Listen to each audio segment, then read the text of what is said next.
Boker Tov.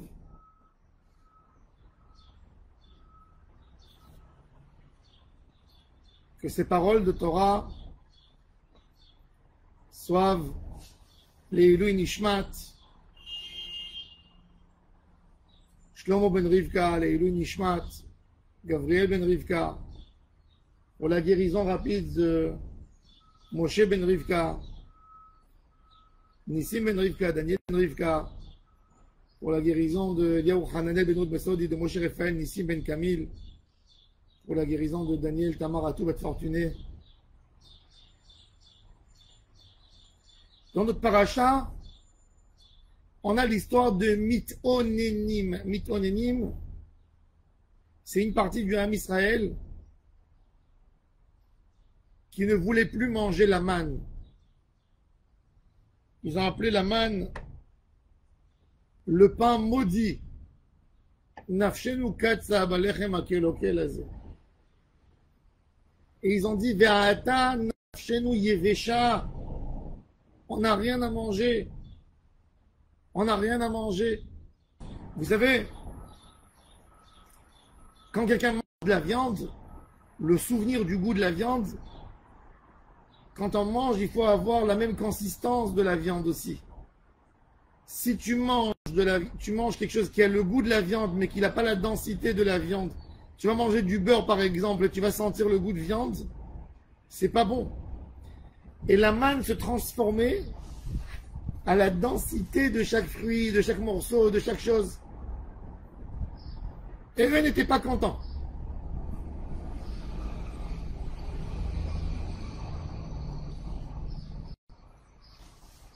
Pourquoi les tzadikim n'étaient pas dégoûtés de la manne et les Réchaïm étaient dégoûtés de la manne et ils ne voulaient plus la manne? Alors, le Al-Sheikh HaKadosh, Rabbi Moshe Al-Sheikh, dans Parashat Beshalach, quand on a la parashat de la manne, il explique comment la manne nourrissait l'homme. On sait aujourd'hui qu'une nourriture matérielle donne de la force au spirituel. Même le plus grand sage ne peut pas étudier sans manger. Donc forcément, que même le matériel qu'il mange alimente sa partie spirituelle. Et c'est-à-dire que s'il va manger un concombre, ben, il aura de la force pour pouvoir étudier, pour pouvoir agir. Donc dans le matériel, il y a du spirituel. Explique le Al-Sheikh HaKadosh que de la même manière, ça vient de l'autre sens. Le spirituel arrive à alimenter même le matériel. Et il dit, mais tout dépend d'une chose. Si la partie principale dans l'homme, c'est le nefesh, c'est la partie spirituelle, la dimension spirituelle, et le corps veut absolument aider le nefesh, donc le corps peut se contenter uniquement de la nourriture spirituelle et il est rassasié. Mon cher Rabbeinu, qui sort de la règle humaine, qui peut être 40 jours et 40 nuits sans manger et sans boire, les rochahar à la tête de la montagne, ni eau, ni nourriture.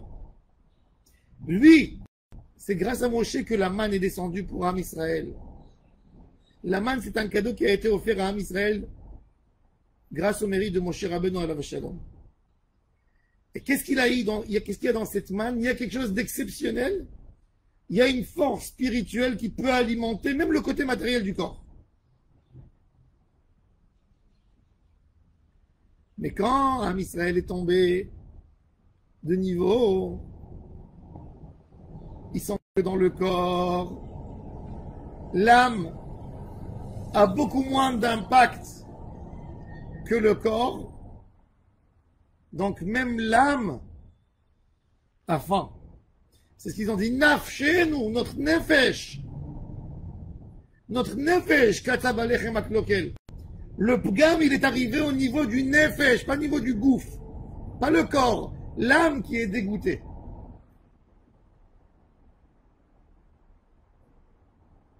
Mon cher Rabbeinu nous dit à Kadosh Baruch Hu, si ça dépendait de moi, avec mon roi, je peux alimenter le peuple d'Israël. Et avec ces paroles du Al-Sheikh HaKadosh, on comprend quelque chose d'exceptionnel dans notre vie. Dans le quotidien de tous les jours. Si on travaille notre personnalité, si c'est notre neshama qui gère notre corps, le corps n'a pas besoin de grandes choses. Très peu, il lui suffit. Quand on fait un travail sur soi, on n'est pas affolé par tout ce qu'on voit.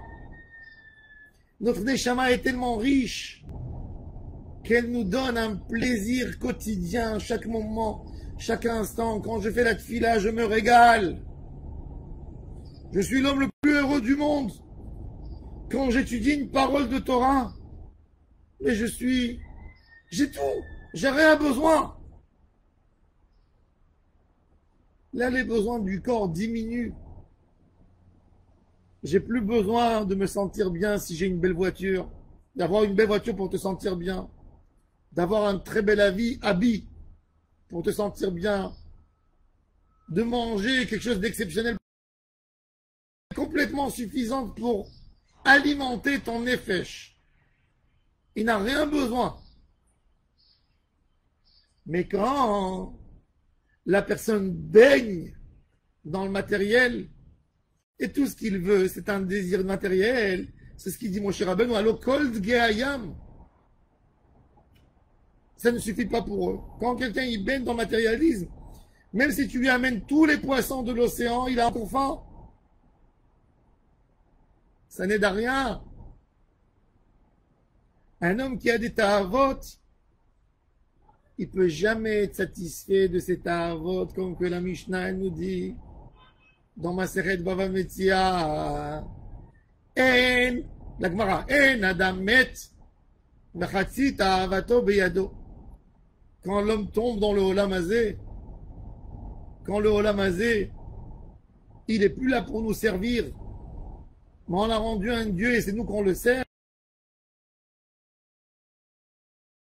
Un homme, il a 100, il veut 200. Il a 200, il veut 400. Il a une voiture, il veut 2 voitures. Il a une maison, il veut 2 maisons. Il veut une plus grande maison. Ça se termine jamais. Pourquoi? Parce que cet homme, le niveau de sa neshama est très réduit. Et sa neshama n'arrive pas à alimenter son nefesh. Et ensuite son gouffre, son corps. Et toute la journée, il est comment je peux obtenir encore un plaisir? Comment je peux obtenir encore un confort? Comment je peux faire ceci? Et rien pour sa neshama. Ça, c'est la neshama vide. Et ça, c'est la plus grande malédiction d'un homme qui tombe dans les mains de son corps lui-même. Son corps ne le laisse pas se reposer, comme il dit Shlomo Amelech. La richesse de l'homme ne le laisse pas dormir et se reposer. Un homme, quand il acquérit, tu lui demandes pourquoi tu veux de l'argent, et bien il te dit pour être bien. Mais quand il a tellement d'argent, c'est là qu'il n'est pas bien. Dès qu'il entend dans la radio que la bourse, il y a des problèmes, il est agité, il ne peut plus manger, il ne peut plus boire. Il a des soucis jour et nuit. Même la nuit, quand il est sur son coussin, quand c'est le moment que tout le monde dort et est fatigué, lui il pense, comment je peux faire? Comment je peux agrandir ma richesse? Combien de dangers et de risques il prend dans sa vie pour agrandir sa fortune? Et c'est ce qu'il dit mon cher Rabbeinu. Quand l'homme il tombe dans la tava, il n'y a rien qui est suffisant pour le calmer. Qu'Hachem nous aide quand on se contente de peu. De peu. Ne pas tomber dans les mains de Ta'avot, dans les mains du Yetzirara. Ne pas être perturbé par le Olam Hazé. Parce que si tu rentres là, jamais tu pourras le satisfaire. Regarde tous les gens qui t'ont précédé. Pose-leur la question, est-ce qu'ils ont obtenu tout ce qu'ils ont voulu? Non. Parce que les Ta'avot, ça se finit jamais. Enrichis ta neshama. Et tu n'as besoin de rien du tout. Très peu. te rassasie. Très peu te donnent une sérénité, une joie et tu as tout obtenu. Baruch Adonai Leolam. Amen et Amen.